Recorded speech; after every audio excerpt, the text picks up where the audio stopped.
Hi friends, welcome to my channel. అంతరిక్షం అంటే నిశ్శబ్దంగా ఉంటుందని మనందరికీ తెలుసు. కానీ నాసా శాస్త్రవేత్తలకు నిద్ర లేకుండా చేసిన ఒక భయంకరమైన శబ్దం గురించి మీకు తెలుసా? 2006లో నాసా ఆర్కేడ్ అనే ఒక భారీ బెలూన్ పరికరాన్ని అంతరిక్షంలోకి పంపింది. నిజానికి అంతరిక్షంలో పుట్టిన మొదటి నక్షత్రాల నుండి వచ్చే వేడిని కొలవడం దీని ప్రధాన పని. కానీ ఊహించని విధంగా ఈ పరికరం అంతరిక్షంలో ఒక వింతైన రేడియో సిగ్నల్ను రికార్డ్ చేసింది. అది ఎంత భయంకరమైన శబ్దం అంటే శాస్త్రవేత్తలు ఊహించిన సాధారణ రేడియో సిగ్నల్స్ కంటే అది 6 రెట్లు ఎక్కువ బలంగా ఉంది.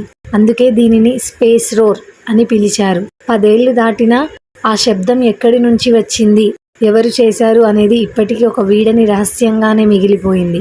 ఇది గ్రహాంతర వాసుల సంకేతమా లేక మరేదైనా శక్తియా? మరి ఆ శబ్దం వెనక ఉన్న రహస్యం ఏమై ఉంటుందని మీరు అనుకుంటున్నారు? కామెంట్ చేయండి. ఇలాంటి మరిన్ని ఇంట్రెస్టింగ్ ఫ్యాక్ట్స్ కోసం ఇప్పుడే మన వీడియోని లైక్ చేసి ఛానల్ని సబ్స్క్రైబ్ చేసుకోండి. జై హింద్.